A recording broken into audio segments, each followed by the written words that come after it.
And Galaxy is a Barbary falcon. Barbary falcons are named after the Barbary coast of Africa where they were first found.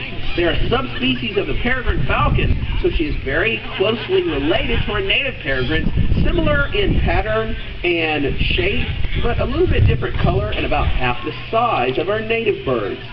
But that doesn't make her any less of a predator. She is exceptionally fast. As a matter of fact, falcons, most specifically the Peregrine Falcon, has been credited with being the fastest animal on the planet. National Geographic did an experiment that clocked a Peregrine Falcon diving in excess of 274 miles an hour, making the fastest animal on the planet. And they routinely hunt at 50 to 75 miles an hour or faster. And the way a falcon will hunt is to get 1,000 feet up in the air, fly in large circles, waiting for something like a pigeon or a duck to fly underneath. When they spot their prey, they tuck their wings and dive bomb it in a dive called a stoop, reaching those incredible speeds and impacting their prey in midair. They stun or usually kill their prey and knock it to the ground where they can eat it. And falcons, in order to move so very fast, have several unique features different from the other raptors. For example, her wings are narrow and pointed. Show us your wings. Wings. Show us your wings. There we go. No, show us your wings. There we go. They're long and pointed and swept back. And it makes her more aerodynamic so that when she dives at those incredible speeds, the air friction doesn't slow her down. But also, falcons have an exceptionally long tail compared to the length of their body. That long tail acts as a rudder to help them steer maneuver very quickly and efficiently. They also have very impressive eyesight, capable of spotting moving birds from thousands of feet away. Quite the impressive predator. As a matter of fact, the United States Air Force has studied falcons in flight to improve our jet fighter aircraft. And the first improvement was by noticing the swept-back wings. In our early World War II fighter planes, they had straight wings. They realized by leaning them back slightly, we could go much faster. And then after the invention of the jet engine, we were able to move even quicker. However, after a certain point, we would build up a pillow of air on the front of the jet engine, and they couldn't suck enough air in to keep the jet engine burning. They wondered how a peregrine could dive at those speeds and still breathe. Have you ever stuck your head out of a car window going down the freeway? It's almost like your breath is sucked out of your face. They discovered falcons have very small cones inside each nostril that break up the airflow and allow them to continue breathing. We added similar structures to our jet engines. We're able to go faster and eventually break the speed of sound. The most recent improvement has come about in an airplane called the F-22 Raptor, very aptly named, for they studied the tail of a falcon in flight and realized that even though the tail acts as one control surface, each feather can be controlled independently. So they doubled the amount of control surfaces on the rear of that jet fighter, made each one move independently, and we have created the most maneuverable aircraft in history. So if we can learn that much by just studying a falcon in flight, imagine what we can study or learn by studying nature in general.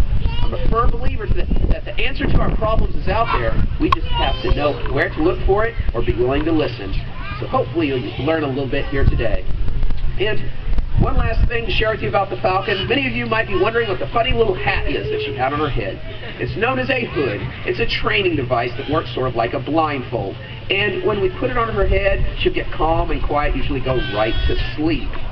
And the other question I often get asked is, do hoods come in children's sizes? not that I know of, but maybe onto something. And the last question is, does she enjoy it? Does it bother her? Well, see what you think. She doesn't mind at all. And the reason being, she knows that when that hood comes or goes on, very shortly after it will come off, it's time to fly and earn her reward. But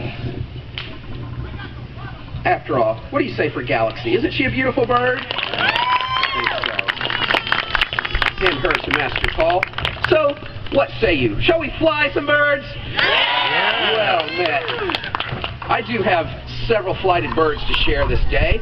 The first one hails from the southwestern deserts of the United States.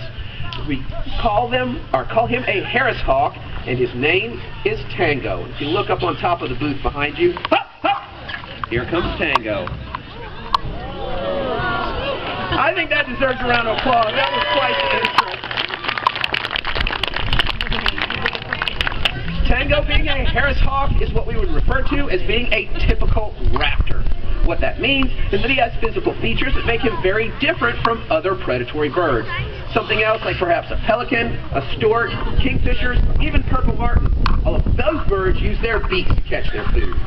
Raptors, however, use their feet. On the end of his toes are modified claws called talons. Those are his weapons, and he'll use those to grab on and hold on to very large prey.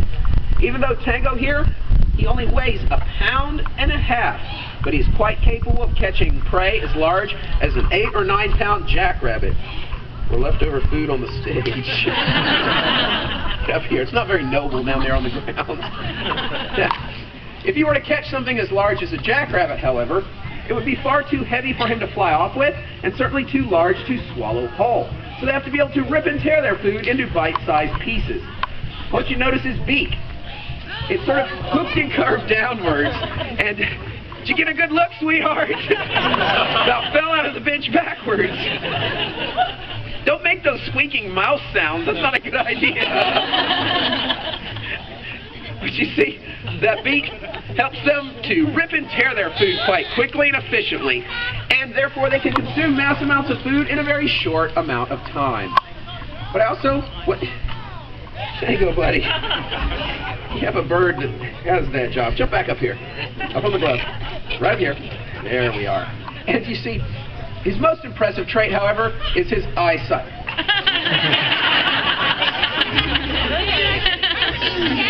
Back up here.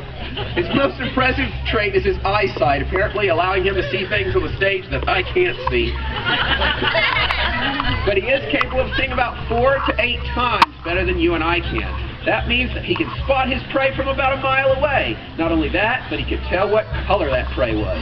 For raptors, one of a few predators in the world that do see in color. In fact, we believe a wider range of color than you and I see in, and possibly even ultraviolet lights as well. All of these traits allow them to do one thing incredibly well. That is hunt. In the wild, they might hunt for prey as small as mice and lizards to animals as large as jackrabbits. But being from the desert, it's not uncommon for a Harris hawk to catch rattlesnakes. That's an impressive prey considering you might only make a mistake once. But as you can imagine, they are incredible predators, and for this reason, for more than 5,000 years, falconers have employed the services of raptors, such as hawks, falcons, and even eagles to do what they did best, to hunt. Remember, this started long before the invention of such items as the rifle, and was not only an efficient means of catching game, but a very sporting one as well. Falconry has been referred to as the sport of kings, for nobles all over Europe and Asia would host grand hunts just to show off their royal raptors. And falconry quickly became, or keeping raptors quickly became a status symbol. And interesting part to me is very little has changed in the art or sport of falconry over that 5,000 year time period. We still use the very same training techniques of positive reinforcement, or the behavior of giving them a food reward every time they do an action we desire. Also, we use the very same equipment that they've used for thousands of years. For example, the leather glove or gauntlet that protects my hand from his sharp talons and powerful feet, but also those leather straps on his ankles. They're known as jesses.